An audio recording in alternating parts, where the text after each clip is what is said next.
Hello everyone, आप सभी का इस चैनल में स्वागत है। मैं डॉक्टर पीयूष श्रीवास्तव, फिजियोथेरेपिस्ट। दोस्तों, आज के इस वीडियो में हम घुटने में जो गैप की समस्या है उसके लिए कुछ आसान और इफेक्टिव एक्सरसाइज जानेंगे, जिससे घुटने में गैप कम की वजह से जो दर्द हो जाता है, घुटने में दर्द शुरू हो जाता है, उसको हम पूरी तरह ठीक कर पाएंगे। तो अगर आपको भी घुटने में दर्द की समस्या है, घुटने में गैप की प्रॉब्लम है, तो कृपया इस वीडियो को बिना स्किप किए अंत तक जरूर देखिएगा। और अगर आप इस चैनल में नए हैं तो कृपया इस चैनल को सब्सक्राइब करके बेल आइकन को दबा दीजिए, ताकि ऐसे ही हेल्थ रिलेटेड वीडियो का अपडेट आपको मिलता रहे। तो दोस्तों, मैं बता दूं कि जो हमारे घुटने में गैप की समस्या है वो होता इसलिए है क्योंकि जब हमारे वो हिप रीजन की जो मसल है, जो हमारी जांघ की जो मसल है, ओवरऑल उसमें इम्बैलेंस आ जाता है। जो हमारी मसल है वीक हो जाती है, मतलब हमारी जो जांघ की मसल है, हिप की मसल है, वो कमजोर हो जाती है। तो कमजोर होने की वजह से क्या होता है, क्योंकि हमारा जो घुटना है एक वेट बेयरिंग जॉइंट है, मतलब उस पर पूरे बॉडी का भार आता है, पूरे शरीर का भार आता है। तो जब हमारी मांसपेशियां, जो हमारी मसल कमजोर होंगी, मांसपेशियां कमजोर होंगी, तो हमारा जो बॉडी का भार होगा, उठते चलते बैठते सीढ़ी चलते, तो उस टाइम हमारा जो भार होता है मांसपेशियों की कमजोरी की वजह से डायरेक्ट घुटने पे आएगा। तो जिससे क्या होगा कि घुटने के बीच मौजूद कार्टिलेज होता है, मेनिस्कस होता है, जो कि गद्दीदार होता है, जो कि हमारे घुटने जब हम मूव करते हैं तो वो इजी और स्मूथ बनाता है मूवमेंट को, और इजीली हम मूव कर पाते हैं अपने घुटने को। जब हमारी मांसपेशियां कमजोर होंगी जांघ की, तो क्या होता है कि हमारे बॉडी का पूरा भार डायरेक्ट नी पे जाता है, घुटने पे जाता है, और इसकी वजह से जो गद्दीदार कार्टिलेज मेनिस्कस है वो घिसने लगता है, आपस में घिसने लगता है, और घिसने की वजह से गैप कम होने लगता है, और जिसकी वजह से और हमारे घुटने में दर्द शुरू हो जाता है, खास करके घुटने के अंदर वाले हिस्से में। तो अब आप ये पूछेंगे कि हमारे जांघ की मसल, जो हमारी हिप रीजन की मसल है, उसकी कमजोरी की वजह से ये प्रॉब्लम क्यों होता है। तो मैं एग्जैक्टली बता दूं, हमारा जो बॉडी है, पूरा बॉडी है, हमारा पूरा शरीर है, उसमें जो मूवमेंट होता है, जब हम मूव कर रहे हैं, कोई भी ज्वाइंट मूव कर रहे हैं, तो वो दो सिस्टम उसमें वर्क करती है एक साथ। हमारा बोन है, जो हड्डी है, वो काम करता है, और हमारी जो मांसपेशियां है, हमारी जो मांस है, वो काम करता है। तो हमारा जो हड्डी है वो ढांचे की तरह होता है, और जो मांसपेशी है वो मूवमेंट कराता है। तो मान लीजिए कि हमारा जो घुटना है, तो घुटने में हमारा बोन है फीमर, और उसके ऊपर हमारी मसल है। तो इसी बोन को, जो कि थाई बोन है और जो हमारी मसल है, उन दोनों को कनेक्ट करने के रखने के लिए एक कनेक्टिव टिश्यू होता है, जिसे हम मेडिकल टर्म में टेंडन बोलते हैं, जो कि हड्डी से मांसपेशियों को जोड़ के रखता है, और इसी के सहारे मूवमेंट पॉसिबल हो पाता है। जो हमारा फीमर बोन है इतना, तो फीमर बोन के जहां स्टार्टिंग हो रहा है, टेंडन कनेक्ट कर रहा है मसल को, हिप रीजन के मसल को फीमर बोन से, जहां से स्टार्ट हो रहा है फीमर बोन, और फिर सेम टेंडन जो हमारा फीमर बोन का लास्ट है, उस रीजन पे टेंडन के माध्यम से मसल कनेक्ट होता है। तो क्या होता है कि जब हम मूवमेंट करते हैं, जैसे ये वाली मूवमेंट कर रहे हैं, तो मूवमेंट एक्चुअली जब हमारा मसल कॉन्ट्रैक्ट होता है, मतलब मसल मूव करता है, तो जब मसल मूव करेगा तो टेंडन के थ्रू हमारा मूवमेंट होगा ज्वाइंट का, जो हमारा जोड़ है, हड्डी का जोड़ है, वहाँ पे मूवमेंट पॉसिबल हो पाता है, इसी मसल के कॉन्ट्रैक्शन की वजह से, इसी मसल के मूवमेंट की वजह से। तो प्रॉब्लम क्या आती है, जब हमारी मसल वीक होती है धीरे धीरे वक्त के साथ, जब हमारा एज धीरे धीरे बढ़ता है, तो उसमें डीजेनरेटिव चेंजेस आते हैं, क्योंकि हम कहीं ना कहीं हम आम जिंदगी में एक्सरसाइज का अभाव होता है हमारे लाइफ में, डेली लाइफ में हम एक्सरसाइज नहीं कर पाते हैं अपने घुटने के लिए, अपने जॉइंट्स के लिए। तो उससे क्या होता है कि हमारी उम्र जब बढ़ती है धीरे धीरे, 50-60 जब होती है, तो उसके दौरान क्या होता है कि हमारे जॉइंट्स में डीजेनरेटिव चेंजेस आते हैं, क्योंकि हमारा घुटना एक वेट बेयरिंग जॉइंट है, मतलब हमारे पूरे बॉडी का भार, जब हम खड़े होते हैं, चलते हैं, बैठते हैं, या सीढ़ी चढ़ते हैं, दौड़ते हैं, तो सारी एक्टिविटी के दौरान हमारा जो भार आता है डायरेक्ट घुटने पे आता है। जब और ऐसे में जब हमारी हिप रीजन की मसल, मांसपेशियां जब कमजोर हो, क्या होगा कि एक तो भार आ रहा है, जब मसल मजबूत है तो भार को, लोड को डिस्ट्रीब्यूट कर रहा है, हमारी जो मसल है वो लोड ले रहा है। जब मसल कमजोर होंगी धीरे धीरे, तो क्या आएगा कि डायरेक्ट घुटने पे जो आएगा भार आएगा। तो ऐसे में जब हम चलेंगे और रनिंग करेंगे या कोई भी एक्टिविटी करेंगे, तो उसमें क्या होगा कि हमें दर्द देखने को मिलता है। ये होता क्यों है, क्योंकि मैंने आपको पहले बताया कि घुटने के बीच मेनिस्कस होता है, जो कि गद्दीदार होता है और मूवमेंट को इजी और स्मूथ बनाता है। साइनोवियल फ्लूइड भी होते हैं, जिसे हम ग्रीस बोलते हैं। तो ये जो है ना, घुटने की जॉइंट्स की मूवमेंट को स्मूथ बनाते हैं। तो जब हमारी मसल, हिप रीजन की मसल कमजोर हो गई, जांघ की मसल कमजोर हो गई, तो हमारे बॉडी का पूरा भार, हमारे शरीर का पूरा भार डायरेक्ट नी पे आया, घुटने पे आया। तो उससे क्या हुआ कि घुटने में क्षय होना स्टार्ट हो गया, कार्टिलेज घिसने लग गया, मेनिस्कस घिसने लग गया, जो हमारी साइनोवियल फ्लूइड है वो उसका भी क्षय होना शुरू हो गया, और ऐसे में हमें घुटने के बीच जो गैप है वो कम हो जाता है। एक्चुअली लोग बोलते हैं कि नहीं, गैप हमारा बढ़ गया है, लेकिन ऐसा होता नहीं है। क्या होता है कि गैप नॉर्मली होता है, लेकिन गैप घट जाता है, जो घुटने के बीच गैप जो है वो घट जाता है, जिसकी वजह से हमें प्रॉब्लम देखने को मिलता है।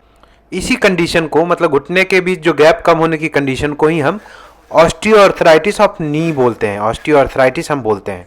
और दोस्तों आजकल के जीवन शैली में क्या हो गया कि लोग यंग एज में भी इस घुटने दर्द की समस्या से ग्रसित हो रहे हैं, अफेक्टेड हो रहे हैं। जो घुटने में गैप की समस्या है वो यंग एज में भी देखने को मिल रहा है, क्योंकि आजकल की जो जीवन शैली होगी वो बहुत फास्ट हो गई है, और जिसकी वजह से हमारे घुटने पे बियर एंड टियर फोर्स बहुत ज्यादा होता है दैनिक कार्य के दौरान। जैसे हम कोई काम करते हैं, खास करके जो लोग मोटे हैं और वो लोग अगर लंबे समय तक खड़े रहते हैं तो उनमें भी देखने को मिलता है, या फिर जो लोग बहुत लंबे समय तक खड़े होते हैं, खड़े होने वाला जॉब करते हैं, जैसे गार्ड्स हो गए या टीचर्स हो गए या ट्रैफिक पुलिस हो गए, उन लोगों में ये प्रॉब्लम ज्यादातर देखने को मिलती है। यंग एज में भी ये देखने को मिल सकती है, जिनका वेट ज्यादा है या फिर खड़े होने वाला, लंबे टाइम तक खड़े होने वाला जॉब करते हैं, तो उनमें ये चांसेस होते हैं कि ये प्रॉब्लम उनमें यंग एज में भी देखने को मिल सकती है। तो दोस्तों ऐसे में जो ऑस्टियोआर्थराइटिस, जिससे हम आम भाषा में जाने तो घुटने में गैप कम होने की समस्या जो बोलते हैं हम, इसके ट्रीटमेंट में जो सबसे ज्यादा हेल्प करता है वो है एक्सरसाइज और डाइट। जो डाइट है हमारे,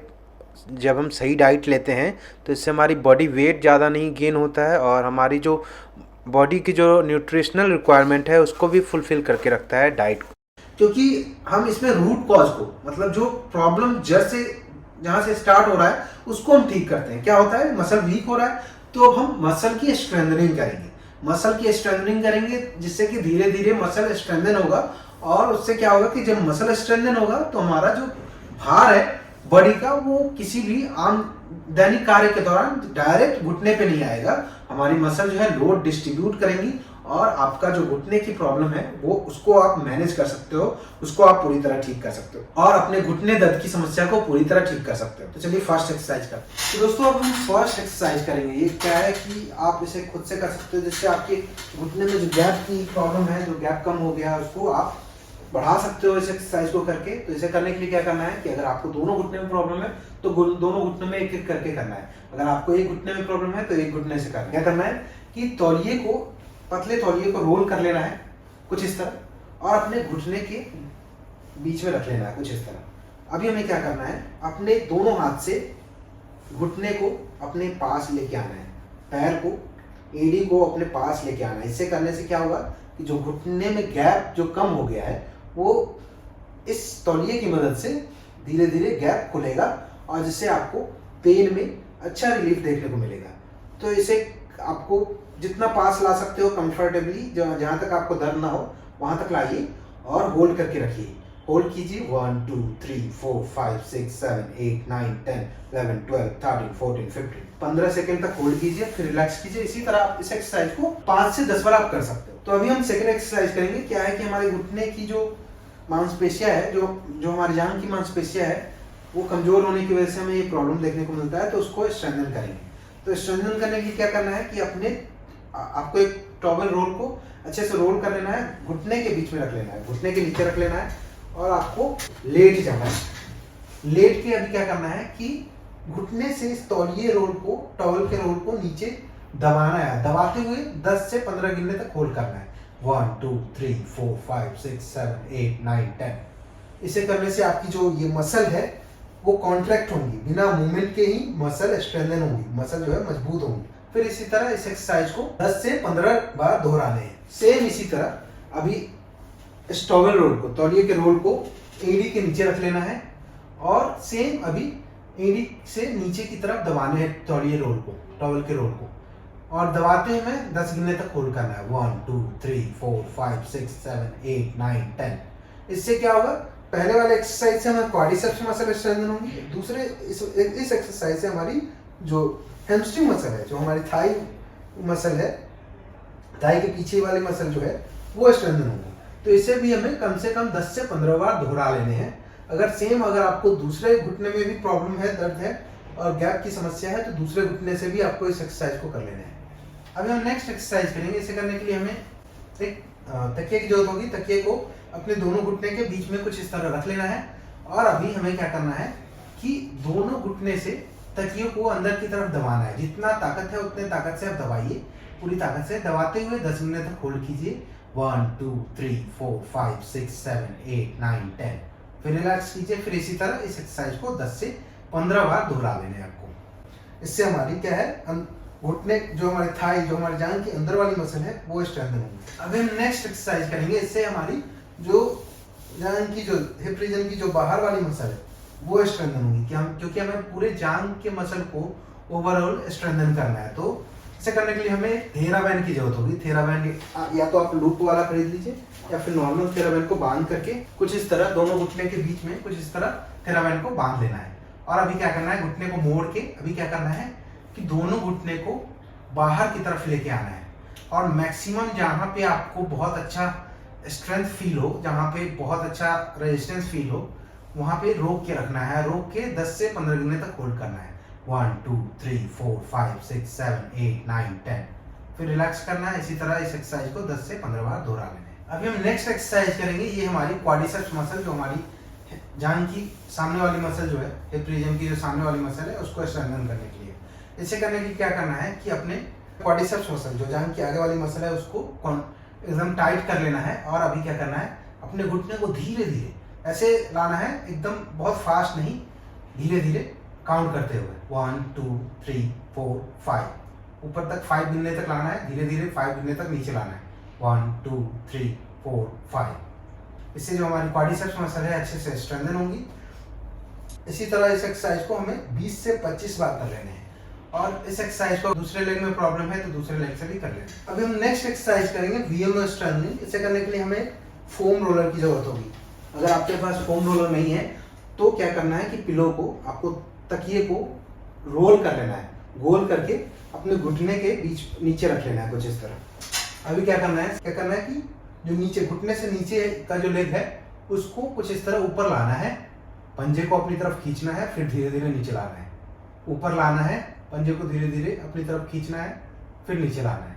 इसे धीरे धीरे, जितना धीरे से कर सकते हो उतना धीरे से करो। घुटने के नीचे का जो हिस्सा है उसको ऊपर लाना है कुछ इस तरह, फिर नीचे लाना है। इस एक्सरसाइज को आपको 20 से 25 बार कम से कम कर लेने हैं। इससे जो हमारी वीएमओ, घुटने के अंदर जो हमारे जांघ के अंदर वाले हिस्से की मसल है वो स्ट्रेंथन होंगी, मजबूत होंगी। दोस्तों अभी हम नेक्स्ट एक्सरसाइज करेंगे क्वाड्रिसेप्स ड्रिल। इसे करने के लिए क्या करना है कि आपको एक वेट कप की जरूरत होगी। वेट कप आपको ऑनलाइन मिल जाएगा वेट कप के नाम से, या फिर स्पोर्ट्स शॉप में मिल जाएगा। इसको कुछ इस तरह एंकल के ऊपर बांध लेना है, रैप कर लेना है। और क्या करना है कि थोड़ा हाइट पे बैठना है, हाई सीटिंग पे बैठना है, चेयर पे नहीं बैठना है जहां आपका पैर जमीन में, फर्श में लग रहा हो, और थोड़ा हाइट पे बैठना है जहां आपका पैर लटक रहा हो। अभी क्या करना है कि इसे क्या करना है कि पैर को ऊपर सीधा करना है, फिर धीरे धीरे नीचे लाना है। और धीरे जब नीचे लाते हो तो इससे क्या होगा कि आपका वेट लगा हुआ है, वजन है, तो वजन से हमारी खींचेंगी पैर नीचे की तरफ, ग्रेविटी की वजह से भी और वजन की वजह से भी, तो गैप जो है थोड़ा बढ़ेगा। और जब आप ऊपर लाओगे तो हमारी इसके साथ साथ क्वाड्रिसेप्स की स्ट्रेंथनिंग भी हो रही है। जो हमारी जांघ की जो सामने वाली मसल है उसकी स्ट्रेंथनिंग भी हो रही है। धीरे धीरे ऊपर लाना है धीरे से, फिर धीरे धीरे नीचे लाना है। नीचे लाके आप थोड़ी देर के लिए होल्ड कर सकते हो और ये वाली मूवमेंट भी कर सकते हो, आगे पीछे मूव भी कर सकते हो अपने लेग को। कुछ इस तरह ऊपर लाना है, धीरे धीरे नीचे लाना है। इस एक्सरसाइज को आप 20 से 25 बार जरूर करें। और अगर आप सेम ये वाली मूवमेंट करना चाहते हो तो ये वाली भी आपको 30 से 40 बार आप ये कर सकते हो। इससे जो गैप जो हमारा कम हो गया है उसको खुलने में हेल्प करेगा। अगर आपको यही प्रॉब्लम दूसरे घुटने से है, दोनों घुटने में आप वेट का बांध के दोनों घुटने से आप इस एक्सरसाइज को कर सकते हो।